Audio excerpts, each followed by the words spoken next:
Watching my husband curse with an ugliness I had never seen before, I realized my aunt's worries had come true. Despite thinking we were fine, my husband had changed because of money. Seeing him like that, I knew I couldn't continue this marriage. My name is Zoe. Just an ordinary housewife in her 40s, like any other. Married to Ben for 16 years, we have 2 daughters, 14-year-old Harper and 12-year-old Sophie, and led a simple, happy, and peaceful life.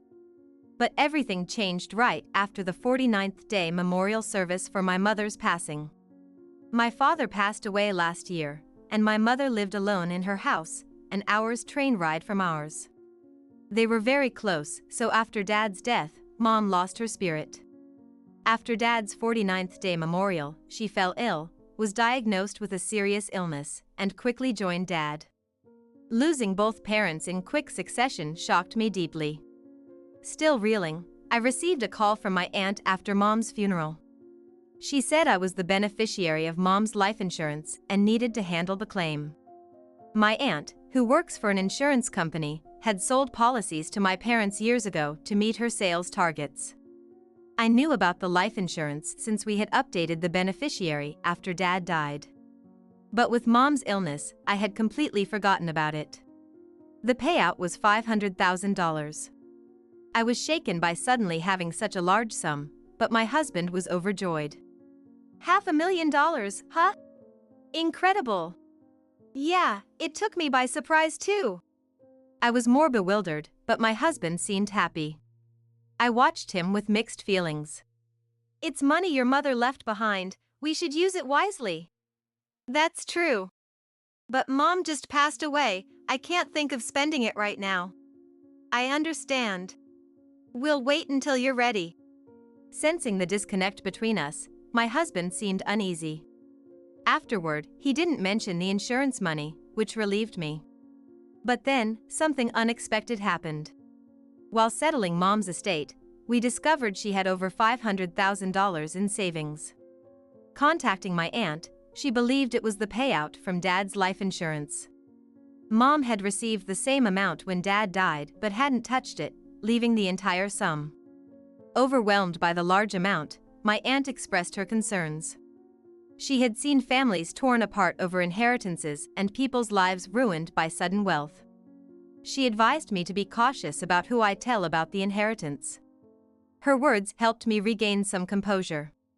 Having $1 million was a lot, but I was determined not to let it disrupt our lives. I decided to discuss it with my husband. Though I was uneasy about his recent behavior, he listened calmly. But gradually, his behavior started to change. Maybe I should quit my job, huh? What? Are you serious? Well, with $1 million, we don't need to work, right? I was baffled by his words. Sure, it's a lot of money. But it's not enough for us, in our 30s with 2 daughters, to live on without working. Seeing my reaction, my husband said it was just a joke and didn't quit his job. But then, my husband started making impulsive suggestions like moving to a bigger house or buying a new car. He even asked our 6th grade daughter if she wanted to take a middle school entrance exam, something she'd never considered before. Confused, she didn't know how to respond. When I thought we needed to talk, my husband surprised our 14-year-old with an expensive designer wallet, costing $500. It was popular among teenagers, promoted by a well-known influencer. Though our daughter had wanted it, we both had said no. She never expected to get it and had let the matter drop. But my husband bought it anyway. Her confusion seemed greater than her joy, her eyes asking me, "Is this okay?" Watching my husband get carried away since getting the $1 million, I decided it was time for a serious talk. Stop bringing up middle school exams to Sophie out of the blue and buying unnecessary things. Why? I was thinking of Sophie's future. And the wallet wasn't unnecessary, Harper wanted it. The car and house aren't unnecessary either. Bringing up middle school exams in 6th grade will only confuse her. She's already planning to join the band with her friends. Harper doesn't need a $500 wallet, and we just got a new car 2 years ago. Our house is fine as it is. He wanted to spend the money and upgrade our lifestyle. The property listings he showed me all had rents exceeding $10,000 a month. We weren't suddenly earning $1 million a year, it was just a windfall. If we followed his ideas, the money would be gone in no time. I was determined not to change our standard of living and not to give our kids the wrong idea. But he just wouldn't understand. We have $1 million. It's okay to spend a little. I'd agree if our car was 10 years old, or if the kids really wanted to take exams. But this is different. Spending without a plan will burn through $1 million fast. $1 million won't just disappear. Zoe, you're exaggerating. His naive comments frustrated me. I usually appreciate his optimism, but this time, we were just not on the same page.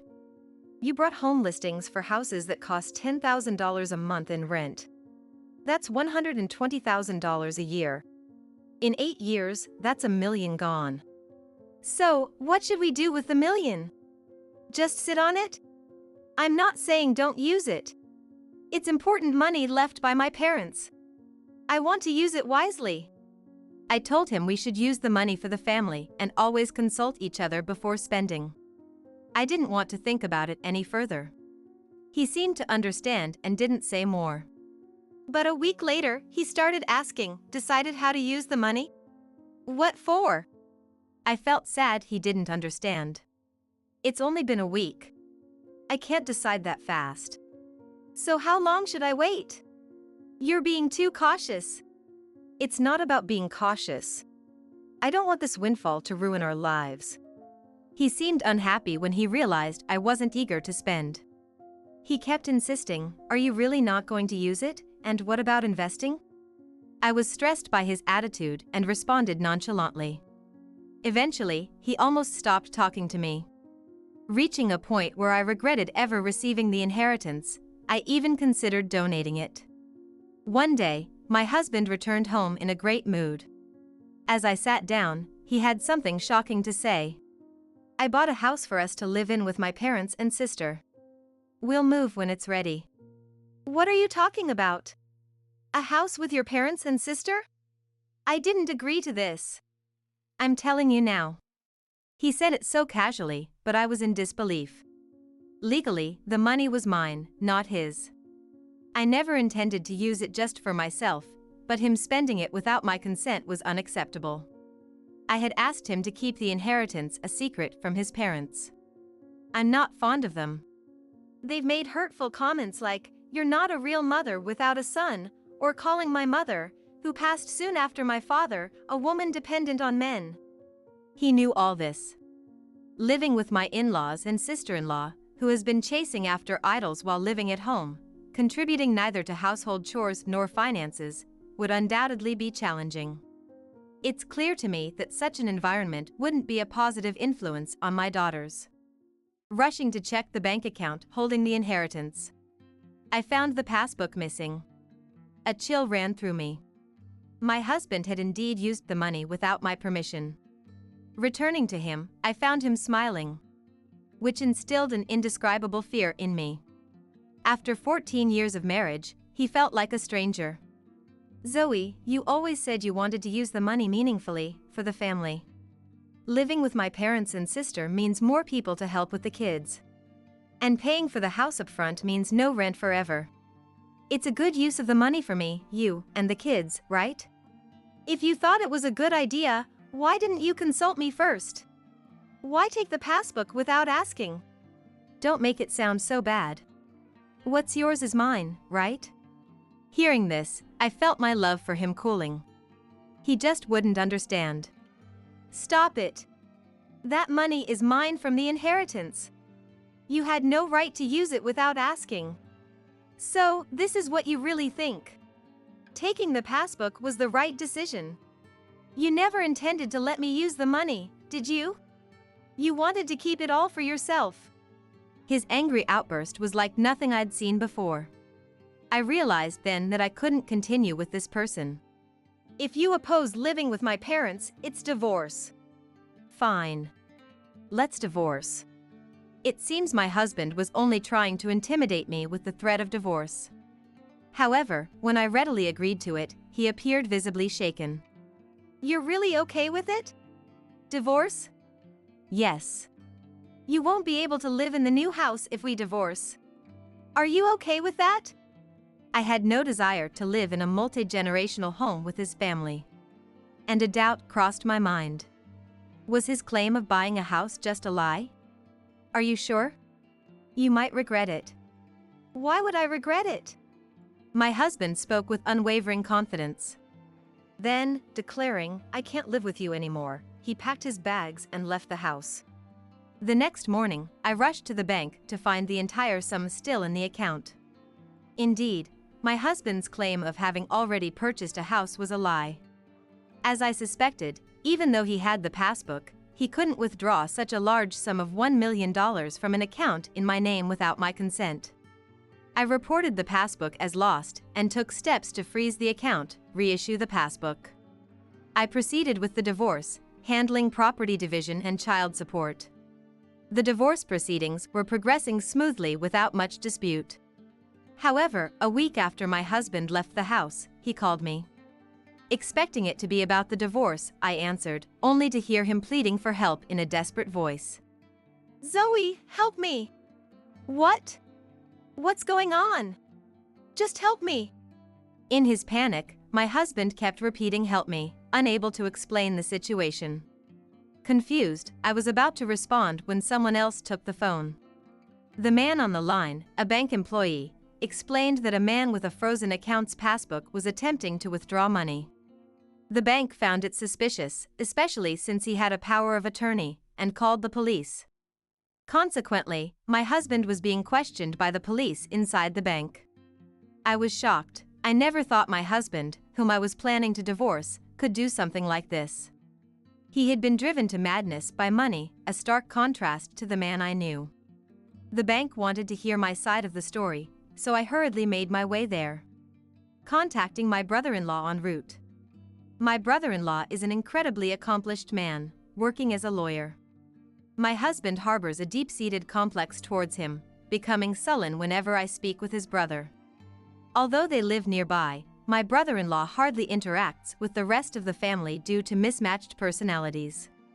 I was certain he wasn't involved in the recent multi-generational family home construction project. Reluctantly, I turned to him as he was the only person I could rely on. He answered my call immediately. Zoe? It's been a while. What's up? Sorry to bother you out of the blue. I'm in a real predicament. When I briefly explained the situation, he believed every word and quickly agreed to come to the bank. Zoe, I'm truly sorry for my family's behavior. No, I'm the one who should apologize for this sudden trouble. Don't worry about it.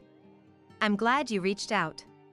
At the bank, my husband, surrounded by a bank employee and a police officer, looked defeated. His expression softened upon seeing me, and he approached me tearfully. Zoe, help me! I'll get arrested if this continues. Please, tell them we agreed to withdraw the money together. My husband was begging pathetically.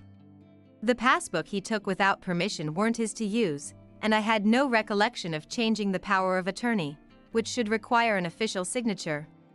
The bank staff confirmed it was forged. A laughably poor forgery.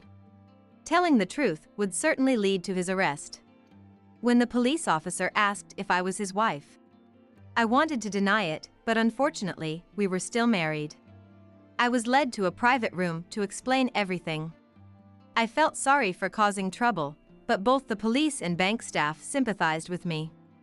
They said my husband could be charged with forgery, but thinking of our daughters, I didn't file a complaint. Just as we finished talking and I was heading back to my husband, I heard his angry voice, "Why are you here?" I hurried to him, and he yelled at me. Zoe, did you call him? Why bring someone like him? Is this your way of harassing me? The real harassment is you taking the passbook and trying to withdraw money. Even a spouse can't get away with that. Shut up. It's none of your business. His agitation grew, so the police intervened. However, my husband's agitation didn't subside. Are you cheating with my brother? planning to spend the inheritance together? That's ridiculous. I don't believe it. I've been deceived. He wouldn't believe my denial, though it was absurd. My brother-in-law, married for 20 years to his beloved wife, would never have an affair, and my husband knew it. Officer, I'm the victim here. I've been tricked. Enough! You could be handed over to the police for what you've done, and yet you refuse to apologize and shift the blame, my brother-in-law scolded. Subdued, perhaps fearing arrest, my husband quieted down. I handed my husband the divorce papers I intended to give him after discussing child support. Please don't bother me or our daughters again. Whatever you do from now on is none of my concern, and I don't want to be called as your wife anymore. My husband, receiving cold looks from everyone, signed the divorce papers quietly. My brother-in-law said, "I'll take care of him," and led him away.